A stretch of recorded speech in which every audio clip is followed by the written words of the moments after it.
Bom dia, gente! Último capítulo desta temporada, 41ª, 41. Chegamos longe, né? Quem diria? Quem diria? Daquele primeiro dia lendo Provérbios capítulo 1, agora Tito, 41 livros. É muito legal. Obrigado você que está aí comigo desde o começo. Eu sei que tem, principalmente lá no Spotify, né? Várias pessoas lá, nem vou citar o nome que eu vou esquecer, são pessoas muito importantes. E vocês agora, né, que expandiu para as outras redes sociais, muito obrigada por estar acompanhando. Chegamos ao último capítulo maravilhoso. Vamos recapitular no Tito capítulo 1. Se você não assistiu essa temporada, está muito legal, cheia de ensinamentos práticos. Vai lá, são só 3. O capítulo 1 falou sobre a igreja, sobre como se comportar na igreja. O capítulo 2 falou sobre se comportar dentro de casa, né? Como ensinar as pessoas dentro de casa. Então, na igreja, na família. E esse terceiro é sobre você se comportar no mundo. Como você vai refletir, né, a sua vida para o mundo. É um espada-alma. Vamos ver o que Deus vai falar com a gente nesse dia. Senhor, fale no seu coração. Tá dando para ver aí, ó? A cortina está aberta aqui, fazendo uns movimentos. A maneira de agir dos cristãos. Então, primeiro na igreja, o segundo na família e agora no mundo. Recomende aos irmãos que respeitem as ordens dos que governam e das autoridades, que sejam obedientes e estejam prontos a fazer tudo o que é bom. Preste atenção nisso aqui. Às vezes você vê que a gente tem que respeitar as autoridades, mas as autoridades estão fazendo uma coisa ruim. A Bíblia manda você respeitar? Não, não. Eu já tive alguns debates sobre esse capítulo aqui, esse versículo, né? Porque as pessoas acham que mesmo que a pessoa mande a gente fazer coisas erradas, a gente tem que cumprir porque a Bíblia manda a gente respeitar a autoridade. Não. Ó, vou ler de novo.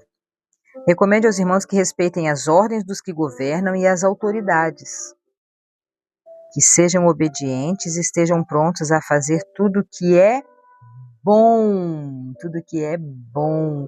Então, se as autoridades, se os governos, se as pessoas sob você mandarem você fazer uma coisa que é mal, você está liberado para não obedecer.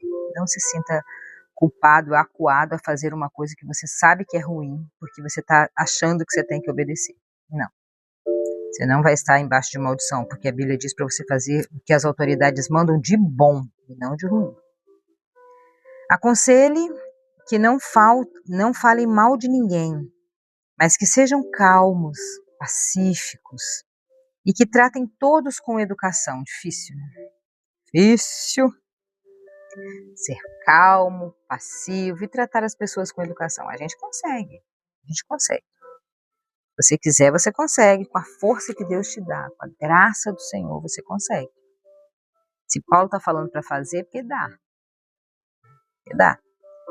Aonde tem placa, tem história, né? Então, se ele está falando para você ser calmo, pacífico e tratar as pessoas com educação, você consegue. Pois antigamente, nós mesmos não tínhamos juízo e éramos rebeldes e maus.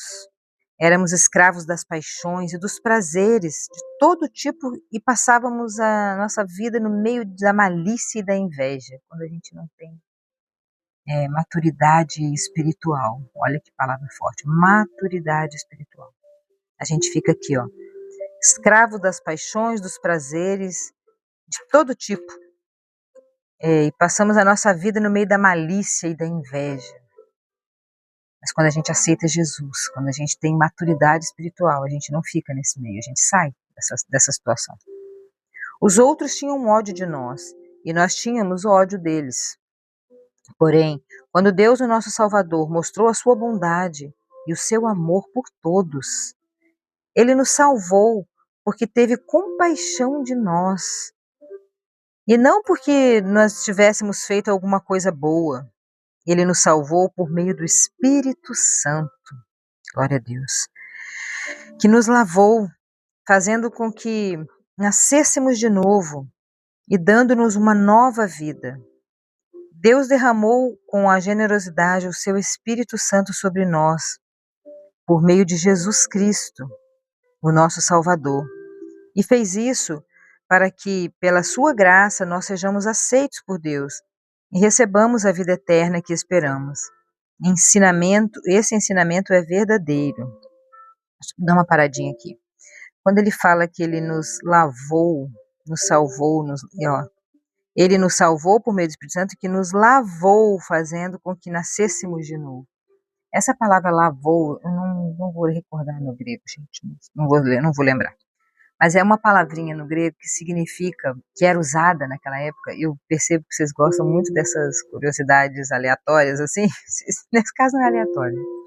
Mas essa palavra lavou, quando Paulo fala isso com Tito aqui, ele está falando de uma palavra usada para as noivas. Olha aí que legal isso.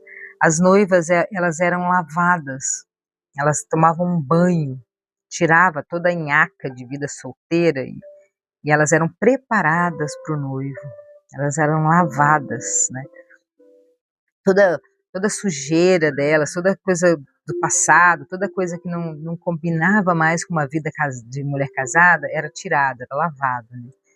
E aí ele fala, ele nos lavou, Jesus, né?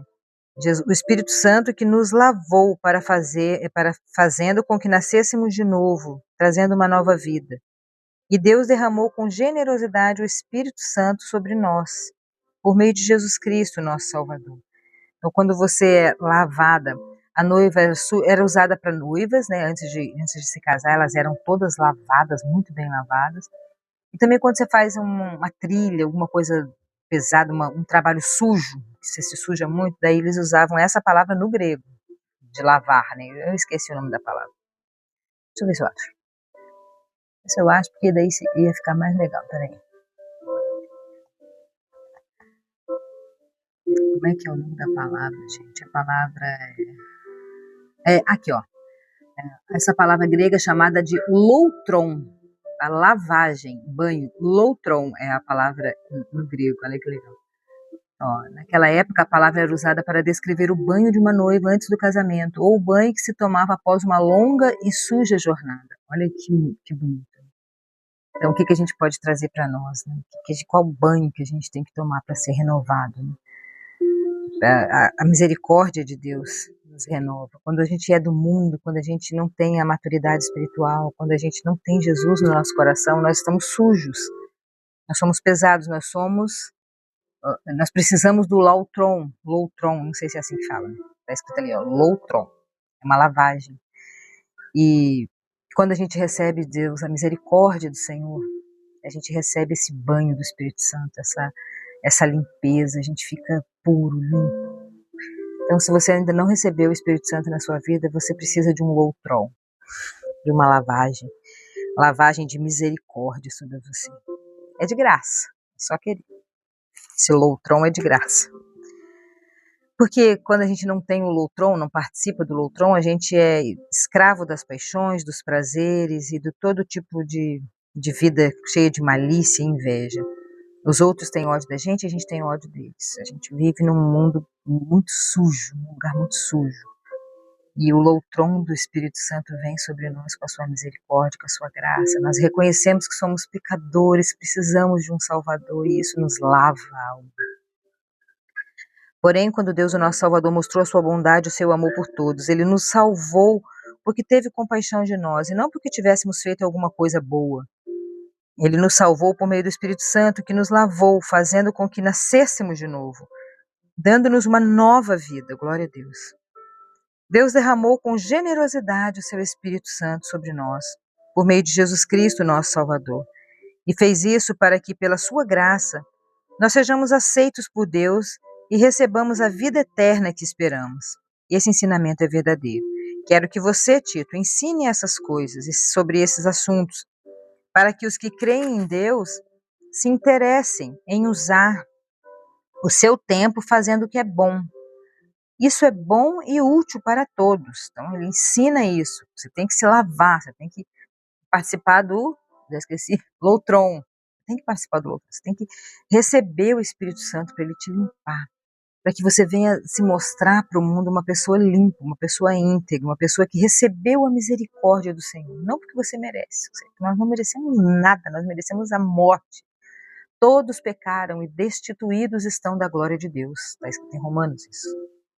Mas Jesus Cristo veio com a sua graça, com a sua misericórdia, com o seu loutrão e nos lavou, nos deu um banho, tirou toda a sujeira, toda a inveja, toda a raiva, todo o ódio, toda aquela maquiagem vagabunda que nós lemos ontem. Tirou tudo aquilo de nós e colocou uma maquiagem bonita, um cosmético do bom, aquele caro, aquele especial, aquele raro. O cosmético das boas ações é raro.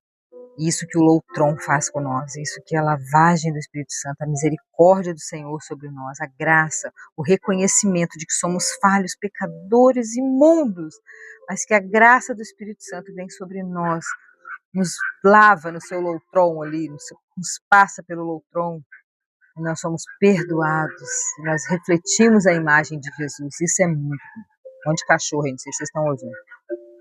Condomínio é triste, né? Mas isso é bom e útil para todos. Mas evite as discussões tolas e longas listas de nomes dos antepassados e as brigas e os debates a respeito da lei dos judeus. Essas coisas são inúteis e sem valor.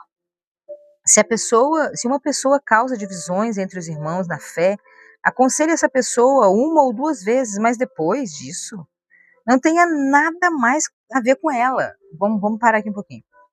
Olha essa parte aqui, ó. Mas evite discussões tolas de as longas listas de nomes dos antepassados, a genealogia. Naquela época, eles tinham eles davam muito valor para a genealogia. Então, eles ficavam horas falando, mas o meu bisavô foi fulano de tal, o meu avô, mas fulano de tal, e é o tataravô, e é o pai, e é não sei o quê. Eles discutiam muito sobre genealogia. E sobre as regras dos judeus também, sobre as leis dos judeus. Qualquer semelhança não é mera coincidência nos dias de hoje, né? As pessoas perdem tempo discutindo se você pode usar brinco ou não, se você pode usar calça comprida ou saia, se você pode comer carne ou não pode comer carne, se você pode cortar o cabelo ou não pode cortar o cabelo. E discute, briga, e arruma confusão e faz aquela dissensão dentro da igreja, vocês discutem entre os irmãos na rua, em qualquer lugar também, por causa de doutrinas e por causa de genealogia. Mas eu sou filho de fulano, mas eu sou filho de ciclano, mas o pastor é meu pai, e sabe essas coisas assim? Aí o que Paulo está falando aqui, ó? Mas evite discussões tolas, como falar da genealogia naquela época e hoje também, falar que você é filho de tal, que você faz isso, faz aquilo. Ficar contando coisas que não têm valor e brigar por coisas de doutrina de igreja. Jesus não gosta de igreja. Jesus gosta da pessoa que ama ele. Você escolhe a sua igreja. Você escolhe se você quer usar a igreja do saião ali ou se você quer usar a igreja da calça comprida. Isso aí, gente, não interfere na salvação. Eu sei que dói, eu sei que vocês vão me criticar, vão me xingar, mas a Bíblia é pura e ela fala que isso evite discussões tolas sobre lista de antepassado, briga de debates a respeito da lei dos judeus, da lei da igreja. Para com essa confusão, para de fazer inimizade porque você acha que a pessoa vai para o inferno porque usa calça comprida, ou porque usa saião, ou porque come carne, ou porque não come carne, sabe essas loucuras? Para com isso. Para com isso. Paulo está falando com ele aqui, ensina essas pessoas. Se essa pessoa que fica causando divisão entre os irmãos, aconselha ela uma, duas vezes, na terceira abandona, larga essa gente para lá, sai dessa igreja, vai para outra igreja. Para de arrumar confusão aí com o pessoal daí. Deixa as pessoas que gostam de usar saião aqui, as pessoas que gostam de calça comprida aqui. Porque o que Deus vê é a igreja invisível. O que é a igreja invisível? A igreja invisível é o mundo inteiro que só Deus conhece. A igreja invisível é aquela que está dentro de você, na sua mente, no seu coração. É aquela maquiagem que está dentro de você, sabe? Aquele cosmético que a gente fala sobre isso. Aquela atitude verdadeira que está dentro de você, que só Deus conhece. Por isso a gente chama de igreja invisível. Você pode olhar para mim e falar, é crente. Eu posso olhar para outra pessoa, aquela pessoa não é crente, não é cristão, não é servo de Deus, não é escolhido do Senhor. Mas a gente só fala do que a gente vê. A gente só fala dessa carcaça aqui, desse veículo que nós usamos para transportar o nosso espírito, que é essa carne. Mas Deus conhece o seu interior, Deus conhece a sua alma. Por isso é a igreja invisível.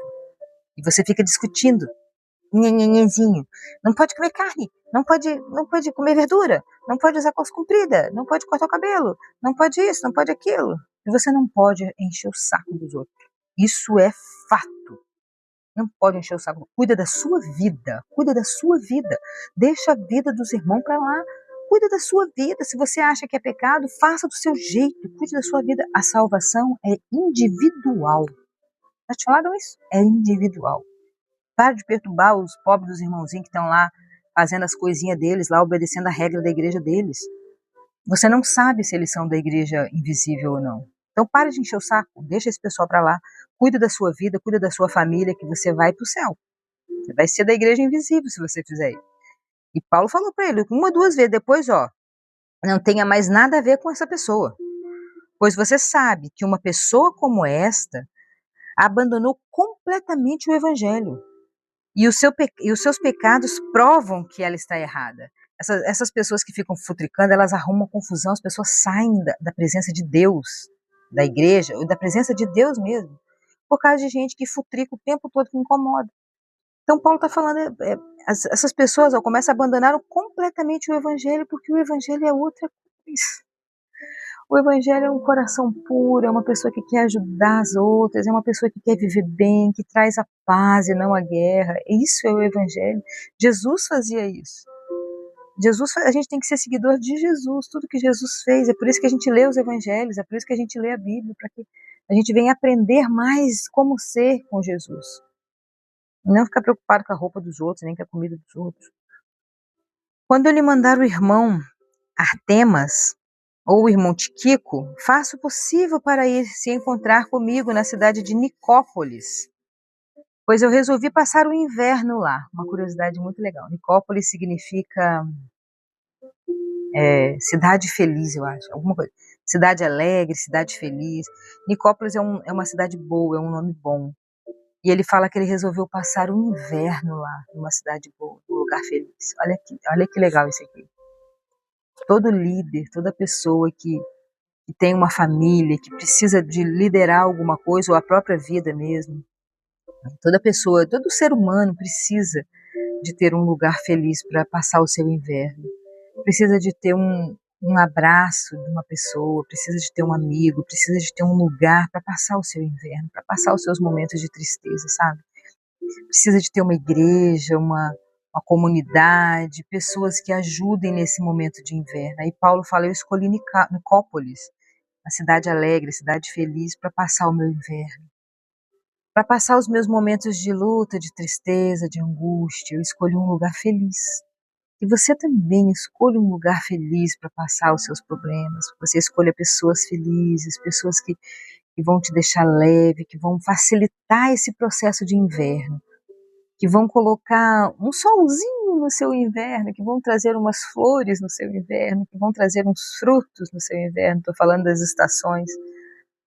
Porque mesmo no inverno a gente sente as estações, mesmo quando está muito frio, o sol vem, a gente vê uma florzinha perdida no campo, um galho seco de uma árvore qualquer, e a gente precisa ficar num lugar feliz, a gente precisa achar o nosso Nicópolis. Se você está passando por um inverno na sua vida, luto, divórcio, mudança de local, né, de estado, de país, a ausência da família, demissão do emprego, uma mudança de vida radical, uma doença, saiba que você está no inverno, mas que você pode correr para Nicópolis, você pode achar um local, procure um local bom, para você recuperar suas energias e voltar para a nova temporada com força total, com a certeza de que o inverno passa, para que você venha falar para os outros, eu tenho certeza que o inverno passa, mas para isso precisamos de achar o nosso Nicópolis. Precisamos achar. Pode ser uma pessoa, pode ser um lugar, pode ser um momento de silêncio. As mães gostam muito de um banheiro, né? As mães se trancam no banheiro, no banho, no carro, né? Quando você está dirigindo sozinha, seja num bosque, num parque, no shopping, aonde você quiser, na praia. Você acha o seu Nicópolis para fortalecer esse momento de inverno da sua vida. Vai dar certo. Ajude o advogado Zenas e também Apolo em tudo o que puder, a fim de que eles tenham o que precisam para a viagem. Então, ajude esses dois, porque eles são do bem. Advogado, muito chique, não me lembrava. Ajude o advogado Zenas, já tinha advogado naquela época. para que eles consigam fazer a viagem, né, com conforto, com tranquilidade. Ajude eles. Versículo 14. Que a nossa gente aprenda a usar o seu tempo fazendo bem e ajudando os outros em caso de necessidade, para que assim a vida da nossa gente seja útil. Tá vendo? Não é sobre roupas, comidas, dias da semana, não é sobre isso. Eu acredito, assim, no fundo do meu coração, que cada pessoa tem um chamado para um tipo de religião, sabe? E a gente não tem que se incomodar com isso, a gente tem que cuidar da nossa vida mesmo. E assim seja a vida, e assim a vida da nossa gente seja útil, se a gente fizer isso. Todos os que estão comigo mandam saudações a você. Dê saudações aos nossos amigos na fé. Que a graça de Deus esteja com todos vocês. E assim finalizamos mais uma temporada maravilhosa. E eu já vou avisar que nós vamos passar a página e vamos ler Filemon. Não dá para ver. Filemon. É um capítulo só. É uma continuação e é muito legal. Vamos ler Filemon amanhã. Espero você. Beijão.